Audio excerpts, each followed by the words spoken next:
გამარჯობა, მე სოფიო ნაცვლიშვილი ვარ და ვუტ საქართველოს ნიუსის გუნდთან ერთად ახალ ამბებს წარმოგიდგენთ. შეერთებული შტატების სახელმწიფო მდივნის თანაშემწის ვიზიტი თბილისში ევროპის დღის წინ პარლამენტის თავმჯდომარე ელჩს მკაცრად აკრიტიკებს. კრემლი სომხეთის ელჩს იბარებს. საქართველოში ვიზიტით იმყოფება შეერთებული შტატების სახელმწიფო მდივნის თანაშემწის მოადგილე ევროპისა და ევრაზიის საკითხებში. სონატა კოლტერი მეორე დღეა თბილისში შეხვედრებს მართავს. რამდენიმე საათის წინ დასრულდა შეხვედრა ოპოზიციის ლიდერებთან. ამერიკელ მაღალჩინოსანთან მათ ანაკლიის პორტის საკითხზე, ასევე შუადერეფანში საქართველოს როლზე ისაუბრეს. ყურადღება გამახვილდა ქვეყანაში კანონის უზენაესობის კრიზისზე. სონატა კოლტერი ირაკლი კობახიძესა და მაკა ბოჭორიშვილსაც შეხვდა. მთავრობის ადმინისტრაციის ინფორმაციით საქართველოს ამერიკას შეერთებული შტატების ურთიერთობის სუფთა ფურცლიდან გადატვირთვაზე და სტრატეგიული პარტნიორობის განახლებაზე ისაუბრეს. შეხვედრებს ესწრებოდა შეერთებული შტატების ელჩის მოვალეობის შემსრულებელი ალან პარსელიც. შალვა პაპუაშვილი ევროპის დღესთან დაკავშირებით ევროკავშირის ელჩს წერილს წერს და კიდევ ერთხელ აკრიტიკებს პოლიტიკას საქართველოს მიმართ. ის ევროსტრუქტურებს კვლავ უსამართლო და პოლიტიკურად მოტივირებული რეზოლუციების მიღებაში ადანაშაულებს. პაპუაშვილის თქმით, ევროკავშირის ქმედებები მიზნად ისახავს დაპირისპირების წაქეზებას როგორც საქართველოს შიგნით, ისე ევროკავშირის საქართველოს ურთიერთობაში. ბრალდებებს შორის კვლავ დასახელებულია პოლიტიკური და ეკონომიკური შურისძიებით მუქარა და ქვეყნის შიდა საქმეებში ჩარევა. პაპუაშვილს სჯერა, რომ ევროკავშირის საელჩო დემოკრატიულად არჩეული ხელისუფლების წინააღმდეგ რეჟიმის ცვლილებას გეგმავს და ადამიანის ბუნებასთან შეუთავსებელი იდეოლოგიის დანერგვას ცდილობს. შალვა პაპუაშვილი კვლავინდებურად იმეორებს მანამდე გაჟღერებულ ბრალდებებს რუსეთის წინააღმდეგ ეკონომიკურ დაპირისპირებაში ჩათრევასთან დაკავშირებით და მას საქართველოსთვის საფრთხედ მიიჩნევს. წერილში ხაზგასმულია ქართველი ხალხის დიდი წვლილი ფაშიზმზე გამარჯვებაში და აღნიშნულია, რომ ევროპის დღე არ უნდა გაემიჯნოს გამარჯვების დღეს 9 მაისს.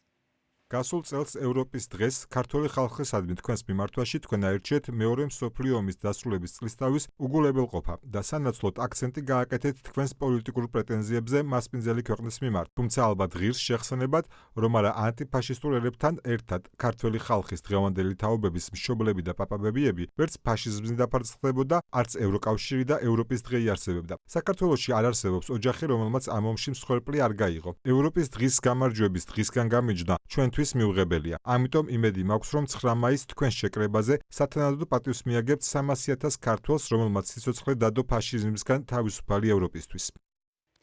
ქართული ოცნების მხრიდან ბრიუსელის მიმართ მწვავე კრიტიკის ფონზე თბილისში ევროპის დღისთვის ემზადებიან. საქართველოში მცხოვრები ფრანგი ფოტოგრაფი ფრანსის პრიმერსკი, რომელსაც ბინადრობაზე ხელისუფლებამ უარი უთხრა, ამბობს, რომ ქვეყანა დასავლურ გზას შორდება. რუსული გავლენა კი ძლიერდება. მოქალაქეები კი 527 დღიანი პროტესტის ფონზე აცხადებენ, რომ ევროპული მომავლისთვის ბრძოლას არ შეწყვეტენ. სალომე ბოკუჩავას სიუჟეტი. Love Joe Cooker, AC/DC, Alvin Lee and Leonard Cohen.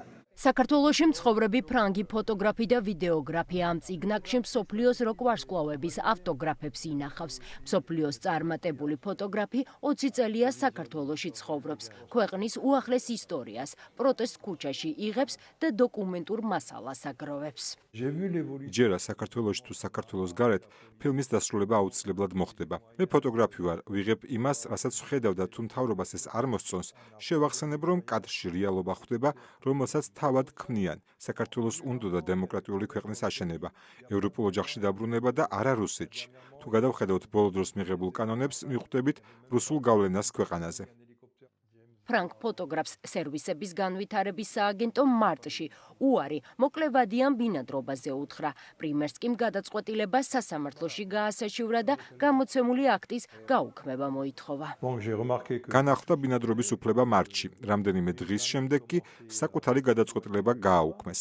არავის მიცემ უფლებას ამ ქვეყნიდან როგორც დამნაშავე ისე გამაძევონ. თუ მე ამ ქვეყანაში სამართალს ვერ ვიპოვნი, ბრძოლას გავაგრძელებ ევროპულ ინსტანციებში.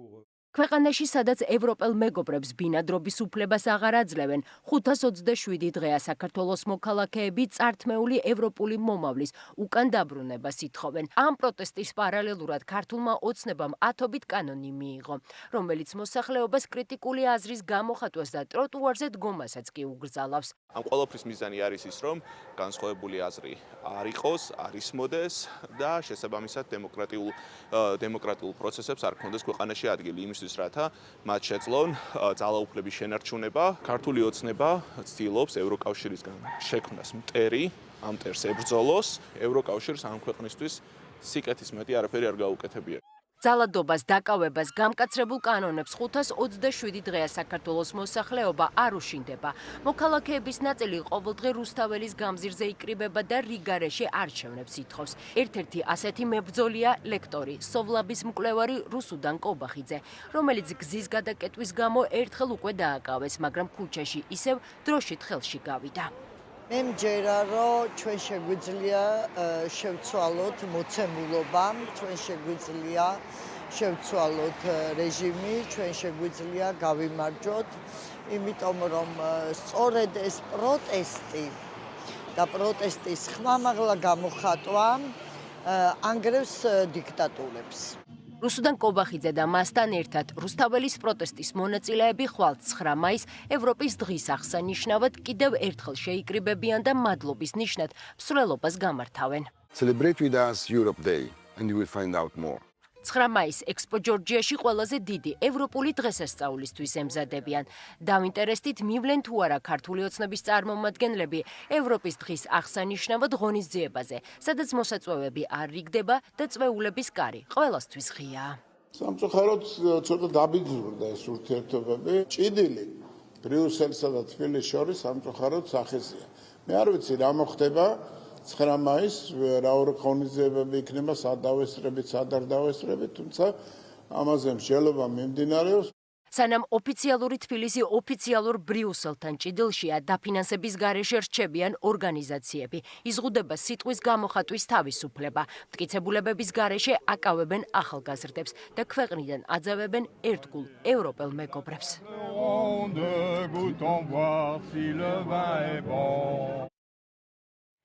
4 ოქტომბრის საქმეზე დაკავებულებს, ვისაც ორგანიზატორობა ედება ბრალა 7-7, ხოლო დანარჩენებს 5-5 წლით თავისუფლების აღკვეთა მიესაჯათ. ოპერის ვარსკვლავმა პაატა ბურჭულაძემ განაჩენს თავისი ნეკროლოგი უწოდა. პროკურორის თქმით, სასამართლოს გადაწყვეტილება სრულად შეესაბამება ბრალდების მხარის მოთხოვნას. 2025 წლის 4 ოქტომბრის ეგრეთ წოდებული მშვიდობიანი დამხობის საქმეზე ბრალდებულ 4 პოლიტიკოს და კიდევ 6 ბრალდებულს მოსამართლე ირაკლი ხუსკივაძემ გამოუტანა განაჩენი. ბრალდებულთა მხარე აპირებს სააპელაციო საჩივრის შეტანას, თუმცა სამართლიანი განხილვის იმედი არ აქვთ, რადგან პროცესს პოლიტიკურად მოტივირებულად მიიჩნევენ. გამოუტყუნებელი განაჩენისთვის გამოტანისთვის საჭირო სტანდარტი, რა თქმა უნდა, სასამართლომ არ დაიცვა. შემდგომ მოქმედების რაც შეეხება, რა თქმა უნდა, მოხდება ამ განაჩენის გასაჩივრება აპელაციაში. გასაგებია, რომ კონტექსტიდან გამომდინარე არ გვაქვს ხოლმე იმის მოლოდინი, რომ ამ ქვეყანაში სასამართლო იზეიმებს და ისეთი ისტორია აქვს სასამართლოს ამ ქვეყანაში, რომ არასოდეს ქართველი კაცი ამ შენობაში არ შედიოდა იმის რწმენით, რომ მე ხლა შევალ და სიმართლეს ვიპოვი და ჩემ სიმართლეს არავინ არ დაკარგასო, თუმცა მაინც ფორმალურად ყველაფრის გავლა არის საჭირო და აუცილებელი. საქართველოში მიმდინარე მოვლენებზე, გააქტიურებულ დაკავებებზე, ასევე ქართული ოცნების საგარეო პოლიტიკაზე და იმ შეხვედრებზე, რომელსაც პარტიის ლიდერები ბოლო პერიოდში მართავენ, ჭავჭავაძის ცენტრის დამფუძნებელთან ზაზა ბიბილაშვილთან ვისაუბრებთ. გამარჯობა ბატონო ზაზა. განაჩენი 4 ოქტომბრის საქმეზე პარალელურად ყოფილი სპეცრაზმელების დაკავებები, შეხვედრა ზელენსკისთან, შეერთებული შტატების წარმომადგენელთან, პარალელურად ევროკავშირის მიმართ მკაცრი კრიტიკა, ქართული ოცნების როგორ პოლიტიკაზე მიგვითითებს აი ასეთი ნაბიჯები?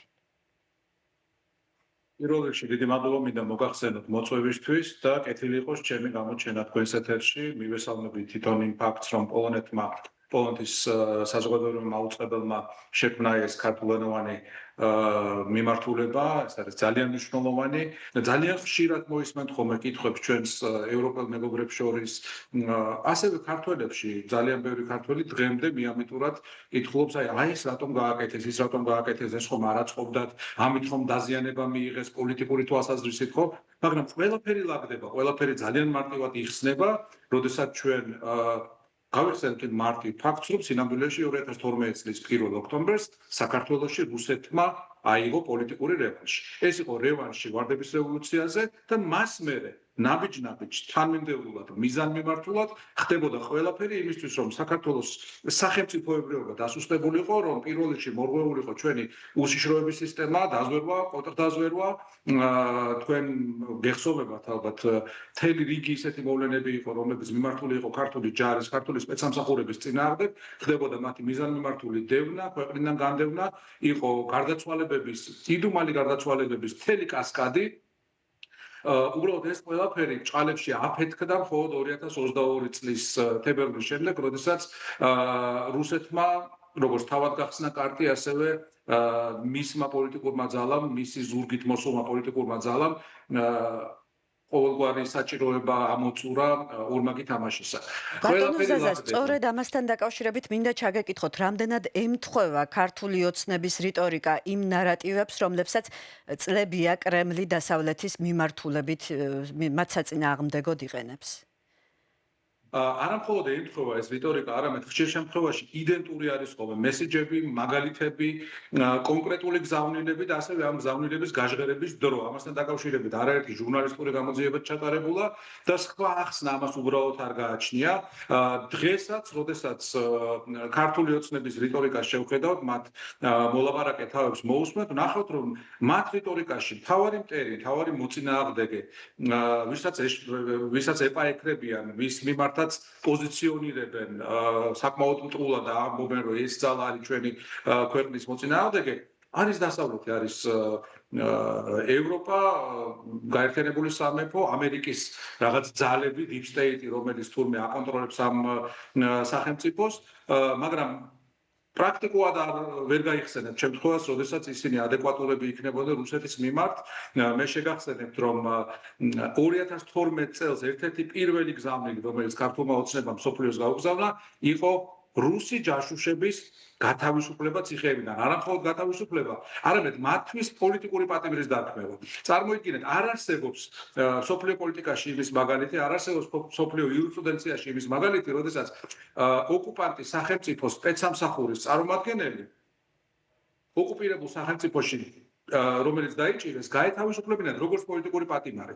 ასეთი იყო მინიმუმ ერთი, შეიძლება მეტიც იყო, ეხლა მათი ყველასგვარი არ მახსენდება, მაგრამ შკრინიკოვი, ჩაპლიგინი და სხვები, რომლებიც ივანიშვილის ხელისუფლება არამედ გაათავისუფლა, არამედ თქვა, რომ ისინი იყვნენ საქართველოში პოლიტიკური პატიმრები. და დღეს, როდესაც რაღაც უმწეო ქმედებებს ახორციელებენ იმის შესახებ, რომ ჩვენ ვიღაცა დავიჭირეთ რუსეთის ჯაშუშობის გამო და ვიღაცა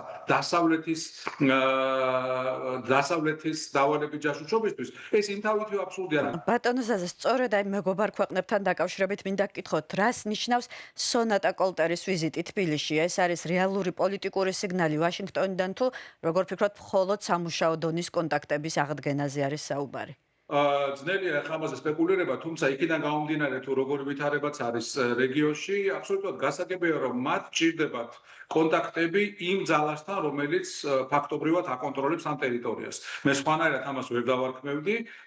ამერიკის შეერთებულ შტატებს სხვადასხვა პერიოდში ქონია საკმაოდ კონსტრუქციული ურთიერთობა სადამ ჰუსეინთან, ლიბიის დიქტატორთან, თალიბანის ხელისუფლებასთან და ასე შემდეგ. ანუ სიტუაციურად ხანდახან საჭირო ხდება, რომ შენ ერთანაც გქონდეს დიალოგი. მე მგონი ოცნებაც ამას არ აყენებს კითხვის ნიშნის ქვეშ, ისინი ამბობენ, რომ დიახ, ჩვენ ზუსტად ამ ტიპის დიალოგი გვაინტერესებს, ეს ძალიან რუსული კლიშეა, მივაქციოთ ყურადღება, ისინი არ საუბრობენ საქართველოს ეროვნულ ინტერესებზე, რეალურად მათთვის ამერიკასთან გადატვირთვა ნიშნავს ერთ რამეს. გვაღიარეთ ჩვენ ამ ქვეყნის დე-ფაქტო მფლობელებად, გვაღიარეთ ლეგიტიმურებად, როგორადაც არ აღიარებს პრაქტიკულად არავინ, მაგრამ გვაღიარეთ, მიიღეთ ეს რეალიები, ახალი რეალიები, როგორც რუსები იყოდნენ და შესაბამისად ვილაპარაკოთ. ხო, ნუ გველაპარაკებით პოლიტპატიმრებზე, ნუ გველაპარაკებით დამოუკიდებელ სასამართლოზე, ნუ გველაპარაკებით დემოკრატიაზე, თავისუფალ არჩევნებზე,